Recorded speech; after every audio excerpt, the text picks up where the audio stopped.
Euclid's Book 3, Proposition 9. The enunciation states, if a point be taken within a circle and more than two equal straight lines fall from the point on the circle, the point taken is the center of the circle. Okay, so our givens are the circle ABC and the point D, as well as the equal lines DA, DB, and DC. So the first thing he does is he would connect AB and BC. So I'm going to come over here. You guys like my ruler? And connect AB and BC. Okay. And we can do that because of postulate 1, or as my friends call it, postulate fun, which would tell us that we can connect 2 points with a line, or a straight line. Not just any line, a straight line. So we have lines AB and BC. So the second thing he does is he he bisects both of these lines at the points E and F. So with AB, he would bisect it here at E. And then up here with F.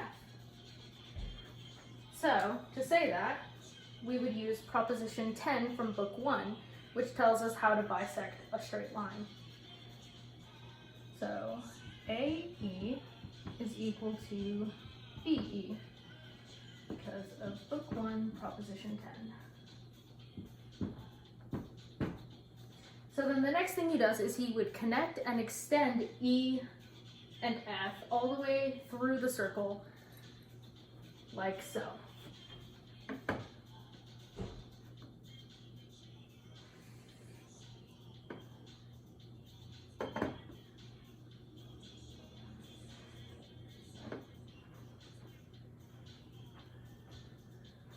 And so he calls the ends of these points L,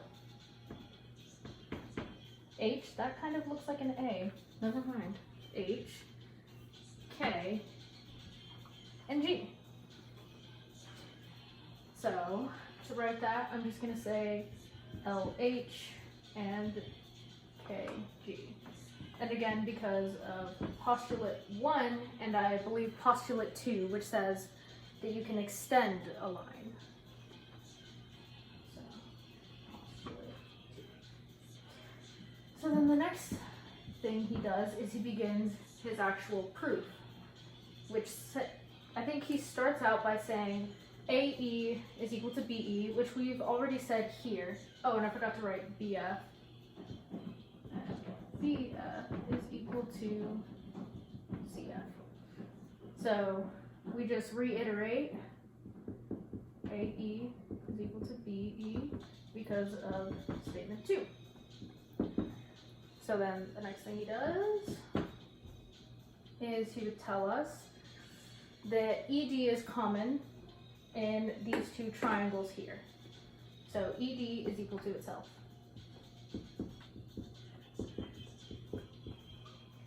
Can anyone tell me why? I'm just kidding. You can't respond to me. I make jokes to relieve my nervous tension. So we can say that because of common notion 4.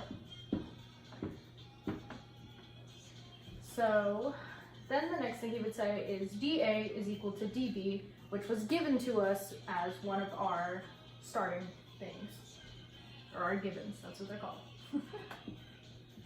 So DA is equal to DB.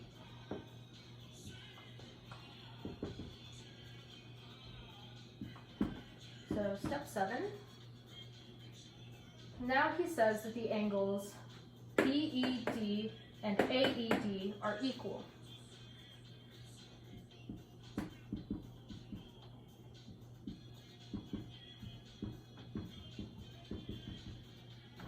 And that is because of Proposition 8, which is the side-side-side triangle equality. Oh, and that's Book 1, Proposition 8. So the next thing he tells us is those angles are also right angles because of definition 10. Which is basically used to prove that they are right angles and that these lines are perpendicular. You'll see it used a lot in propositions 11, 12, and 10 from book 1. So, angles BED equals a right angle, and angle AED also equals a right angle. Okay. Now he tells us that GK bisects AE, or AB, and creates like that perpendicular line, which would tell us that the center of our circle is on the line GK. And that's because of book 3, proposition 1, but a correlation of it. So not quite proposition 1, but still proposition 1. So the center is on GK. That looks like one word. There we go. That's a bit better. And that's because of book 3, proposition 1, but a correlation. And then we can similarly say the same for the line HL because of the line BC and the point F. The line HL bisects BC, and so we can say the same thing here.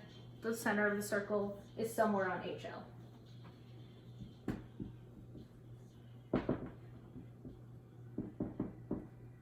So I'll just write.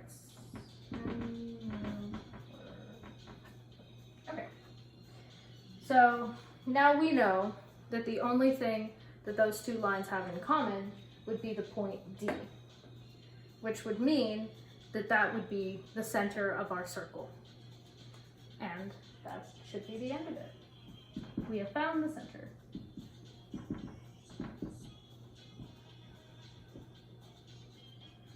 Q